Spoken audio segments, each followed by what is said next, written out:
આદિવાસીઓને જે ગ્રાન્ટ મળે છે એને એમના માટે જ વપરાવી જોઈએ અને તાત્કાલિક અસરથી તમે ચૈતરભાઈ વસાવાને તમે આને આપણે જેથી મુક્ત કરો। એક તરફ ચેતર વસાવા ઉપર જે એક્ટ નાખીને એની ધરપકડ કરવામાં આવી એ એક્ટ ખોટા છે એમ કરીને લોકો અને પાર્ટી વિરોધ કરી રહેલા છે। બીજી બાજુ આદિવાસી મહિલાનું અપમાન કર્યું છે એમ કરીને મહિલાઓ અને પાર્ટી વિરોધ કરીને રેલીઓ કાઢી રહેલી છે।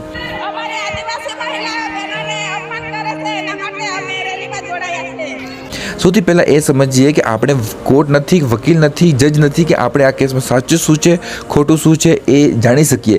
એક્ટ ચેતર વસાવા ઉપર નાખીને તરત જ ધરપકડ કરવામાં આવી, પરંતુ આના કરતાં પણ ઘણા બધા મોટા કેસો છે, મર્ડરના કેસો છે, એ કેસો ઉપર આટલું બધું જલ્દીથી એક્શન કેમ લેવામાં નથી આવતું?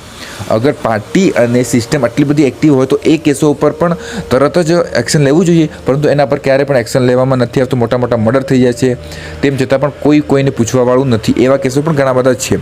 અને બીજી બાજુ આદિવાસી મહિલાનું અપમાન કર્યું એ પણ વાત ખોટી છે, અપમાન ના કરવું જોઈએ, વાત સાચી છે, પરંતુ ક્યારેક મહિલાનો બળાત્કાર પણ થઈ જાય છે, એનું મર્ડર પણ થઈ જાય છે, એવા કેસમાં પણ પાર્ટી ક્યારેય આટલો બધો સપોર્ટ કરતી નથી, આટલો અવાજ ઉઠાવતી નથી। પરંતુ આ જ કેસમાં આટલો બધો અવાજ ઉઠાવીને આટલો બધો હોબાળો કરીને રેલીઓ કાઢીને આવેદન આપવાની શું જરૂર છે?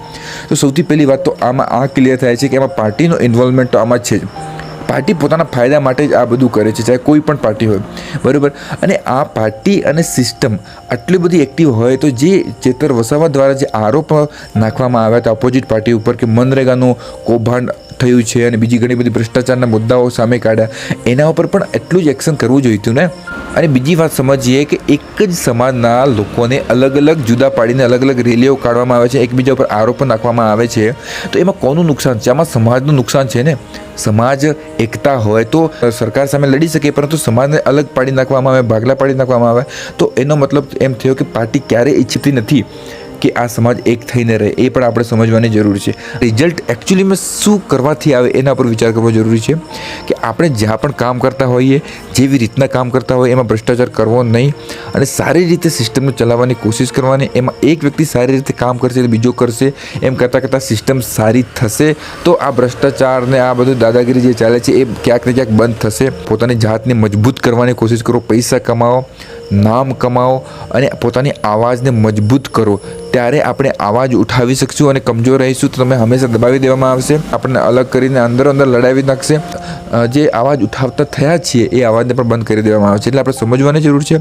તમારે આ કેસ વિશે શું કહેવું છે કમેન્ટ કરીને કહી શકો છો, અને વિડીયો પસંદ આવે તો શેર પણ કરી શકો છો।